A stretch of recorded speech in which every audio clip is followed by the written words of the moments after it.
ମୁଁ ସୁଶ୍ରୀ ସସ୍ମିତା ଗୁରୁମା ତୁମମାନଙ୍କୁ ଏହି କାଳାଂଶରେ ସ୍ୱାଗତ ତଥା ଅଭିନନ୍ଦନ ଜଣାଉଛି। ଭାଇ ଭଉଣୀ, ବର୍ତ୍ତମାନ ସ୍ଥିତିରେ ଆମେ ବାହାରେ ବେଶୀ ବୁଲାବୁଲି ନ କରି ଘରେ ହିଁ ରହିବା, ମନ ଦେଇ ପାଠ ପଢ଼ିବା, ଗୁରୁଜନମାନଙ୍କ କଥା ମାନିବା, ଆଉ ସବୁଦିନ ସବୁ ଭାଇ ଭଉଣୀ ଲାଇଭ୍ କ୍ଲାସ୍ କରିବା ତ ବହୁତ ସୁନ୍ଦର।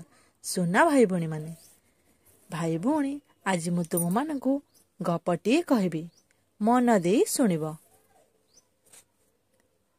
କୁନି ଝିଅଟିଏ, ତା ନାଁ ମାଳତୀ। ଦିନେ ସେ ବିଦ୍ୟାଳୟରୁ ଘରକୁ ଫେରୁଥିଲେ। ବାଟରେ ଦେଖିଲେ ଗଛ ମୂଳରେ ଶୁଆଟିଏ ଛଟପଟ ହେଉଛି। ସେ ଦୌଡ଼ି ଯାଇ ଦେଖିଲେ ଶୁଆଟି ଖଣ୍ଡିଆ ଖାବରା ହୋଇଯାଇଛି। ତା ଡେଣାରୁ ରକ୍ତ ବାହାରୁଛି। ସେ ଆଉ ଉଡ଼ି ପାରୁନାହିଁ। ମାଳତୀ ମନରେ ଦୟା ଆସିଲା। ସେ ଶୁଆକୁ ଯତ୍ନରେ ଧରି ତାଙ୍କ ଗାଁରେ ଥିବା ପ୍ରାଣୀ ଡାକ୍ତର ପାଖକୁ ନେଲେ। ଶୁଆକୁ ଦେଖାଇଲା।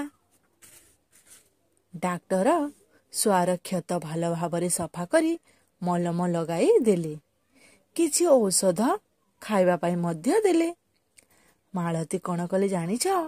ମାଳତୀ ଘରକୁ ଯାଇ ଡାକ୍ତରଙ୍କ କହିବା ଅନୁଯାୟୀ ଶୁଆର ଯତ୍ନ ନେଲେ।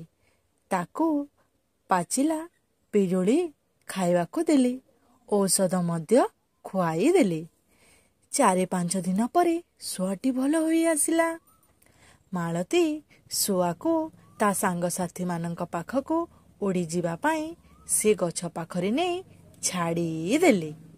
ନିଜେ ଘରକୁ ଫେରି ଆସିଲେ। ଦିନେ କ'ଣ ହେଲା ଜାଣିଛ?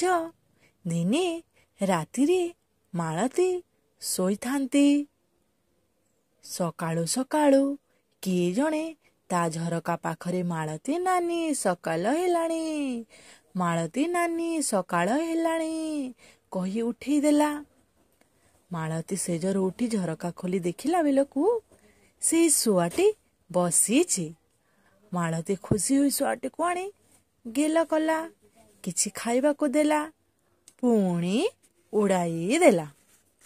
ସବୁଦିନ ସକାଳୁ ସକାଳୁ ଶୁଆଟି ମାଳତୀକୁ ସେମିତି ଉଠେଇବାକୁ ଲାଗିଲା। ମାଳତୀ ଘର ବଗିଚାରେ ଥିବା ପିଜୁଳି ଗଛରେ ଶୁଆ ରହିଗଲା, ଆଉ କୁଆଡ଼େ ଗଲାନି। ମାଳତୀ ଓ ଶୁଆ ଧୀରେ ଧୀରେ ସାଙ୍ଗ ହୋଇଗଲେ। କେହି କାହାକୁ ଆଉ ଛାଡ଼ି ପାରିଲେନି।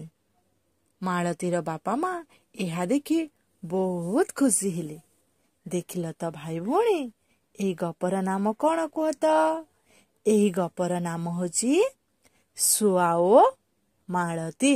କ'ଣ ଗପର ନାମ? ଶୁଆ ଓ ମାଳତୀ।